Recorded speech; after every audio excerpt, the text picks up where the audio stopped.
नमस्कार दोस्तों, आज हम लोग जिस टॉपिक पे बात करने जा रहे हैं वो बीम या धरण है। हम लोगों ने फोर्स के बारे में बात कर ली है, हम लोगों ने मोमेंट के बारे में बात कर ली है, हम लोगों ने संतुलन या इक्विलिब्रियम के बारे में बात कर ली है और इक्विलिब्रियम के उस एप्लीकेशन को हम लोग जो है बीम में देखेंगे कि कैसे संतुलन का एप्लीकेशन जो है लोग बीम में करते हैं। तो मोटे तौर पर जो चीज़ें हम लोग कवर करेंगे वो डेफिनेशन, कितने प्रकार के लोड या कितने प्रकार के भार होते हैं, कितने प्रकार के सपोर्ट या कितने तरह की टेकें होती हैं, कितने तरह की बीम होती है, कौन कौन से प्रकार की बीम होती है और इस बीम को सॉल्व करने के लिए, इस बीम को समझने के लिए कौन से कॉन्सेप्ट की हमें जरूरत पड़ती है। इन चीज़ों को जो है हम लोग अलग अलग पेज में, अलग अलग स्लाइड में पढ़ेंगे। सबसे पहले पेज में हम लोग ये समझ रहे हैं कि बीम की डेफिनेशन क्या होती है। तो मैंने लिखा है बीम, आप लोगों ने देखी होगी, जैसे मैं आपको दिखाऊं तो ये छत पे बीम पड़ी हुई है, आप लोग अपने घर में भी देख सकते हैं, पूछ सकते हैं, क्योंकि घर की जो बनने की शुरुआत होती है वो बीम और कॉलम से ही होती है। तो डेफिनेशन जो है, beam is a long structural member on which normally load perpendicular to the axis is applied. मतलब बीम एक लंबा संरचनात्मक अंग है जिस पर सामान्य तौर पर उसके अक्ष के लंबवत भार लगता है। दोबारा दोहरा रहा हूँ, beam is a long structural member on which load perpendicular to the axis is applied. Hindi भाषा में बीम एक लंबा संरचनात्मक अंग है जिस पर भार उसके अक्ष के लंबवत दिशा में कार्य करता है। तो सबसे पहली बात आती है लॉन्ग। लॉन्ग से क्या मतलब है?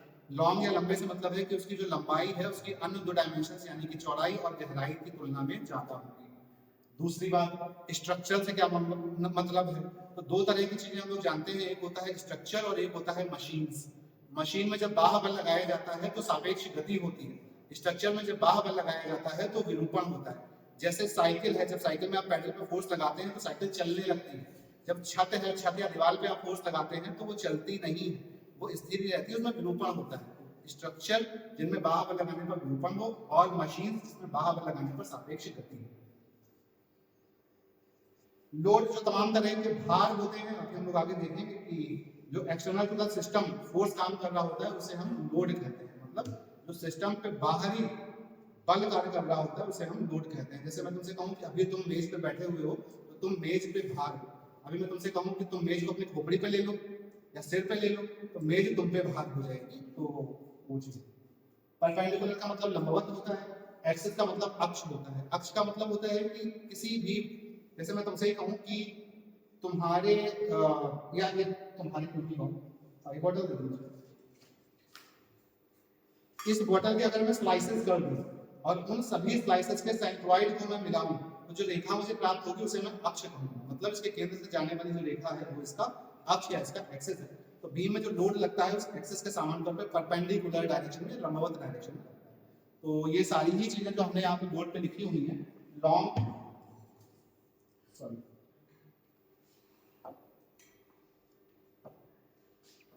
long structural member on which load is applied to the perpendicular of the axis। मतलब हम समझ गए कि लॉन्ग से क्या मतलब है, हम समझ गए स्ट्रक्चर से क्या मतलब है, हम समझ गए लोड से क्या मतलब है, हम समझ गए परपेंडिकुलर से क्या मतलब है और हम समझ गए एक्सिस या अक्ष से क्या मतलब है। तो यहाँ से कम हमें बीम की परिभाषा समझ में आ जाती है। अब अगले पेज पे हम लोग समझेंगे कि लोड कितने प्रकार के होते हैं। तो we are moving to the next page. जो सामान्य तौर पे लोड या भार होते हैं, भार की परिभाषा है कि जो सिस्टम पे बाह्य बल कार्य कर रहा है उसे हम लोड या भार कहते हैं। जैसे मैंने अभी आपको मेज का एग्जांपल दिया कि आप जब सिर पे मेज ले लेंगे तो मेज आप पे भार, और आप बैठे हुए तो आप मेज पे भार। तो ये सामान्य तौर पे तीन तरह के होते हैं, पॉइंट लोड या कंसंट्रेटेड लोड जिसे कहते हैं बिंदु भार। इसका एग्जांपल है कि जैसे मैं आपको प्रकाश मार दूं तो जितना भी फोर्स है वो आपके एक बिंदु पर ही कार्य कर रहा है, तो ये जो है पॉइंट लोड का उदाहरण है। दूसरा है समवितरित भार, जैसे कि आप जो है घर पे चारपाई पे लेटे हुए हो तो पूरा भार जो भी आपका है वो समान रूप से आपकी लंबाई में वितरित है, लगभग समान रूप से आपकी लंबाई में वितरित है, तो इसे कहीं ना कहीं हम कह सकते हैं समवितरित भार।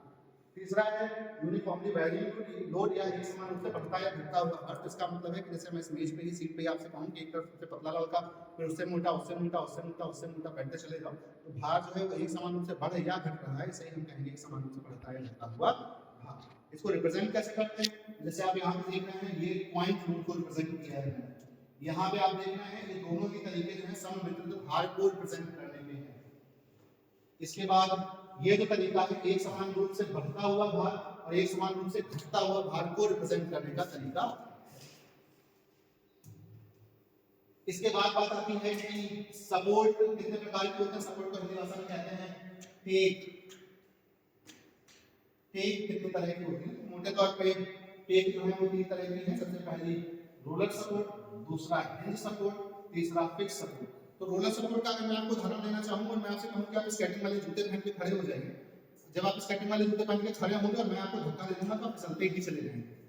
रिएक्शंस या प्रतिक्रियाएं हमेशा तब आती हैं जब आप जो काम करना चाहते हैं वो काम नहीं कर पाते हैं, तो प्रतिक्रिया आने लगती है। जैसे आप जो है बाहर क्रिकेट खेलने का आपका मन हो और मैं आपको ना जाने दूं तो आपके अंदर प्रतिक्रियाएं आएंगी, आपके अंदर रिएक्शंस आएंगे। आपको क्रिकेट खेलने जाने का मन है, मैंने आपको जाने दिया तो आपके अंदर कोई रिएक्शन नहीं आएगा। तो इसी तरीके से जब मैंने उसको धक्का दिया, वो जाना चाहता था और चला गया तो उसके अंदर कोई रिएक्शन नहीं आएगा। लेकिन जब उसके ऊपर बैठ गया, अब वो जमीन के नीचे धंस जाना चाहता है लेकिन जमीन उसको धंसने नहीं दे रही है, तो उस पर एक रिएक्शन आएगा वाई डायरेक्शन, इसको हम आर वाई।